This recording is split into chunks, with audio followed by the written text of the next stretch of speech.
नमस्कार, मैं मनीष कुमार वर्मा। इस न्यूज में आप लोग को बताएंगे कि किस प्रकार नितिन गडकरी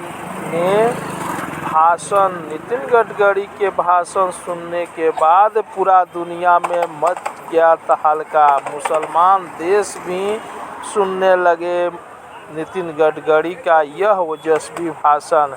आइए आप लोग भी सुनिए। आप लोग को ले चलते हैं नितिन गडकरी के उस भाषण में जिन्होंने बहुत ओजस्वी भाषण दिया और उसी के लिए नितिन गडकरी जाने जाते हैं। चलिए सुनते हैं नितिन गडकरी का वह ओजस्वी भाषण सभा से, मंच द्वारा, मंच से। चलिए। और मैंने अभी घोषणा की कि 5 साल में पेट्रोल को समाप्त करेंगे, कि 3 साल के अंदर डीजल की बसें समाप्त हो जाएगी, तब भंगार में निकाल दो। और मेरा ये संकल्प है कि इस देश में डीजल और पेट्रोल को हद्दपार करना है।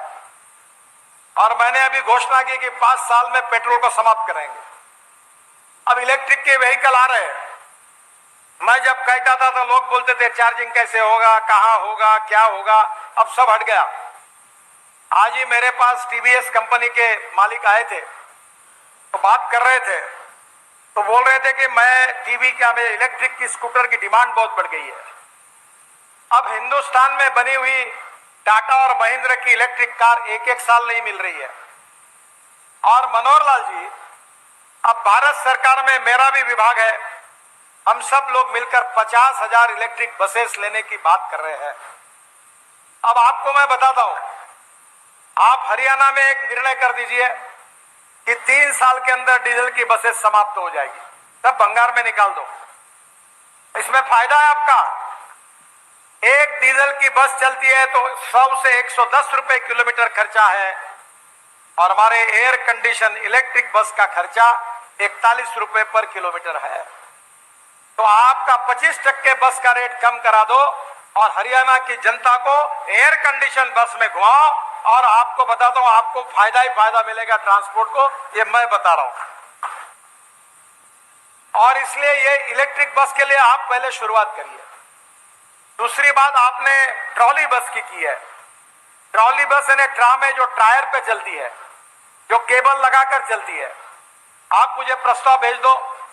अब आपने भेजा ही नहीं, तो मैंने अपने कॉन्स्टिट्यूंसी में और हमारे जनरल वीके सिंह साहब के गाजियाबाद और नागपुर के लिए पायलट प्रोजेक्ट को प्रस्ताव तैयार कर दिया है। आप भी भेज दो, मैं ट्रॉली बस चला दूंगा। उसका टिकट 41 रुपए से भी 30 रुपए किलोमीटर आएगा, क्योंकि उसमें लिथियम आयन बैटरी की जरूरत नहीं है, और सब बसेस एयर कंडीशन होगी। और मेरा ये प्रयास है, जिस पर मैं बहुत कंपनियों से बातचीत कर चुका हूं, कि जहां से आप इस रोड पर आए, यहां से मुंबई तक मैं उसको ई हाईवे बनाना चाहता हूं, इलेक्ट्रिक हाईवे, ताकि यहां इलेक्ट्रिक का ट्रक अब मैं लॉन्च कर रहा हूं। 40 टन का माल जाएगा ट्रक इलेक्ट्रिक का, ट्रैक्टर इलेक्ट्रिक का। अब आने वाले समय में बसेस इलेक्ट्रिक की, कार इलेक्ट्रिक की, स्कूटर इलेक्ट्रिक की। पेट्रोल के लिए अगर 10 रुपए लगता है, तो इलेक्ट्रिक के लिए 1 रुपए 1.5 रुपए लगता है। और हमारे देश में इलेक्ट्रिक सरप्लस है। और पेट्रोल और डीजल प्रदूषण करता है, इलेक्ट्रिक प्रदूषण नहीं करता। मैंने तो तय कर दिया है कि मैं अब डीजल पेट्रोल की गाड़ी में बैठता ही नहीं, मैं इलेक्ट्रिक गाड़ी में बैठता हूं। अब इथेनॉल के गाड़ी में बैठता हूं, और मेरे घर पर शायद आपको मैंने दिखाया ग्रीन हाइड्रोजन, पानी से हाइड्रोजन निकाल कर चलने वाली गाड़ी में बैठता हूं, जिसमें मैं हरियाणा को आपको कहूंगा कि हमारे किसान जो है वो देश के लिए अन्नदाता है। पर मनोहर लाल जी और दुष्यंत जी, आपको दोनों को मैं प्रार्थना करूंगा, मैं भी किसान हूं। अब ये गेहूं चावल लगा के किसान का भला नहीं होने वाला है। अब किसान को अन्नदाता बनाने के बजाय ऊर्जादाता बनाइए। ये किसान ऊर्जा तैयार कर सकता है। एक कुएं से पानी निकलेगा, पंप से पानी शुद्ध होगा, और 1 करोड़ का इलेक्ट्रोलाइजर लगाकर वो पानी से हाइड्रोजन और ऑक्सीजन अलग होगा। फिर ब्रोकन राइस से बना हुआ इथेनॉल, जो 62 रुपए लीटर है, वो जनरेटर सेट में यूज होगा, और उससे उस ग्रीन हाइड्रोजन को कॉम्प्रेस किया जाएगा और रोड पर अपना वो गैस स्टेशन डालेगा, जिसमें बस, कार, ट्रक ग्रीन हाइड्रोजन पे चलेगी, ना प्रदूषण होगा। एक तो कार 1200 किलोमीटर चलेगी, मेरी कार 600 किलोमीटर चलती है एक बार गैस भरने से। ये सबसे सस्ता है। हवाई जहाज इसके ऊपर चलेंगे, इसके ऊपर रेलवे चलेगी और इसके ऊपर फैक्ट्री चलेगी। कोयला, पेट्रोल, ऑयल बंद हो जाएगा। और मैं उन नेताओं में से नहीं हूं कि जो बोलता है केवल। जिसको डाउट होगा उसको मैं बोलता हूं आ जाओ, मैं सब प्रयोग करता हूं। मेरे लेबोरेटरी में सब गाड़ियां हैं और आपको सिद्ध करके दूंगा। मैं 2 lakh litre ethanol per day तैयार करता हूं। मेरा आपसे एक अनुरोध है, आप सब बैठे हुए लोगों से, अब टोयोटो का, हुंडई का, सुजुकी का सब गाड़ियां अगले महीने आ रही है। अब ब्रोकन राइस से इथेनॉल बन रहा है। 1 टन ब्रोकन राइस से 380 लीटर इथेनॉल तैयार हो रहा है। हरियाणा में आपने भी 10, 20, 25 प्रोजेक्ट सैंक्शन हुए हैं और इसी इथेनॉल के पंप लगा दो। टीवीएस, बजाज और हीरो सबकी स्कूटर, ऑटो रिक्शा पेट्रोल पर नहीं इथेनॉल पे चलेगी। और मैंने अभी आज ही, आप यहां आने के पहले मेरे पास पेट्रोलियम मंत्री आए थे और अब उनसे मेरी चर्चा हुई। मैंने रशिया से साइंटिस्ट लाए और इथेनॉल की कैलोरिक वैल्यू, यानी इथेनॉल का एवरेज जो था वो पेट्रोल की तुलना में इथेनॉल ज्यादा लगता था। 1 लीटर इथेनॉल, 1 लीटर पेट्रोल बराबर 1 लीटर 300 ml इथेनॉल। पर मैंने फरीदाबाद के इंडियन ऑयल लेबोरेटरी में रशियन साइंटिस्ट को बुलाकर वहां प्रयोग किया, टेस्टिंग हुआ। मुझे इंडियन ऑयल के चेयरमैन वैद्य साहब और राम कुमार जी जो है, उन्होंने कहा कि sir we feel it is very difficult. मैंने कहा यार चिंता क्यों करते हो, रशिया से आए हैं, गाजर की पुंगी है, हो सकता है तो मंजूर होगा, नहीं होगा तो छोड़ दो, ट्राई तो करके देखो। अब इंडियन ऑयल ने मुझे पत्र दिया है कि टेक्नोलॉजी सफल हुई है तो देश का 20% पेट्रोल बचेगा। यानी समझ लो 40,000 करोड़ रुपए देश का फायदा होगा। उतना इंपोर्ट कम होगा क्योंकि पेट्रोल की कैलोरिक वैल्यू इथेनॉल के ऊपर आई और भारत सरकार ने उस बात को स्वीकार किया। अब मेरा आपसे अनुरोध है, जो मैं बार बार, आपको याद होगा भाजपा भी मेरे साथ आप काम करते थे, तब भी मैं ये बात कहता था, पर आउट ऑफ बॉक्स कहने में वाली आइडिया लोग जल्दी स्वीकार नहीं करते। अब उस इथेनॉल का वैल्यू पेट्रोल के बराबर हो गया तो ये पेट्रोल पंप बंद करो और सब गाड़ियां पे इथेनॉल पर चलाओ।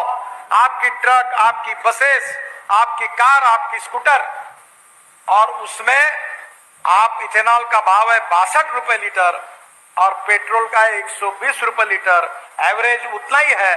तो स्कूटर, ऑटो रिक्शा और कार वालों का आधा पैसा बचेगा और हरियाणा और गुड़गांव का प्रदूषण इस ग्रीन फ्यूल के कारण समाप्त होगा और लोगों को राहत मिलेगी। Electric, ethanol, methanol, biodiesel, bio CNG और बायो एलएनजी। और मेरा ट्रैक्टर मैंने खुद लॉन्च किया यहाँ। वो जो परली है आपकी, 5 टन परली से 1 टन बायो एलएनजी और बायो सीएनजी तैयार होता है और उस परली से मेरा ट्रैक्टर चलता है। मैं आपसे अनुरोध करता हूं कि हरियाणा में परली को जलाओ मत। इंडियन ऑयल ने पानीपत में एक प्रोजेक्ट डाला है, आपको पता होगा कि वो परली खरीद रहे और उससे 1 लाख लीटर इथेनॉल और 150 टन बायो बिटुमिन बना रहे। अब ये 50 लाख टन बिटुमिन देश में, हमारे देश में तैयार होता है और 30 लाख बिटुमिन हम बाहर से लाते हैं। मैंने इंडियन ऑयल को मैंडेट दिया है कि हमारे किसानों की परली का उपयोग करो जो जला रहे, जिससे प्रदूषण हो रहा, पूरा बिटुमिन बनाओ। आप जितना बनाओगे उतना बिटुमिन एनएचआई खरीदी करेगा और परली के कारण हमारे किसानों को 2000 रुपए टन के रुपए से उसको कीमत मिलेगी। अब वो सब प्रूवन टेक्नोलॉजी है और इसलिए मुझे खुशी है कि आपने जो इलेक्ट्रिक की बात की उसको मैं जरूर करूंगा। इसके साथ ट्रॉली बस की भी बात है, वो भी मैं, मुझे प्रस्ताव भेज दीजिए। और एक ही बात मैं आपसे मांग करूंगा कि ये इसके ऊपर जो जीएसटी लगता है, नया पायलट प्रोजेक्ट है, तो जीएसटी को जो हरियाणा का हिस्सा है उसको एग्जाम करो, वो नोशनल लॉस है, क्योंकि अगर ये बनेगा ही नहीं तो तुमको कौन लॉस देने वाला है। और दूसरी बात, बिजली का दर शुरुआत के समय पब्लिक प्राइवेट इन्वेस्टमेंट लाने के लिए एक 5 साल के लिए 3 रुपए और 5 साल के बाद 4-4.5 रुपए कर दो, 10 साल के लिए दे दो।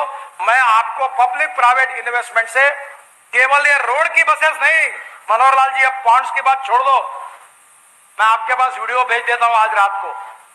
डॉफल मेयर करके ऑस्ट्रिया की कंपनी है, उन्होंने डबल डेकर बस हवा में चलाई है, 100 लोग हवा में उड़ रहे हैं और जा रहे हैं। मैं दिल्ली से गुड़गांव हवा में चलने वाली डबल डेकर बस चला दूंगा, आप जीएसटी का और पावर का केवल मुझे प्रस्ताव भेज दो, बाकी आपसे 1 रुपया नहीं मांगूंगा। तो ये 2 बातें, अगर ये नोशनल लॉस ही है और थोड़ा पावर का सपोर्ट आपका मिल जाएगा तो मैं हरियाणा में public transport, mass rapid transport, electricity कर दूंगा, जिससे हरियाणा को प्रदूषण से मुक्ति मिलेगी। और एक महत्वपूर्ण बात है कि वह दिल्ली मुंबई ग्रीनफील्ड हाईवे जो बन रहा है, इसमें 3 बड़े ब्रिज भी है। हरियाणा में धुनेला से सोना, फिर केएमपी से खानपुर घाटी, केएमपी से फिरोजपुर झिरका, यह काम लगभग पूरा होते हुए आया है। और ये जो पैकेजेस है, इसमें आज अभी हमारे उप मुख्यमंत्री जी ने भी बताया कि जेवर पोर्ट की कनेक्टिविटी चाहिए। तो मैं आपको आज विश्वास देता हूं कि दिल्ली में डीएनडी फरीदाबाद बल्लभगढ़ बाईपास से 3000 करोड़ की लागत से 32 किलोमीटर लंबा 6 लेन ग्रीनफील्ड कॉरिडोर जेवर एयरपोर्ट तक बनाया जाएगा, ने मंजूर कर दिया। और इस कॉरिडोर का काम अगस्त 2022 तक अवार्ड हो जाएगा, जरा लैंड एक्विजिशन के प्रॉब्लम है। फिर डीएनडी से दिल्ली मुंबई एक्सप्रेसवे के लिए कनेक्टिविटी, जो यहाँ का ट्रैफिक कम करेगा। ये डीएनडी फरीदाबाद बल्लभगढ़ से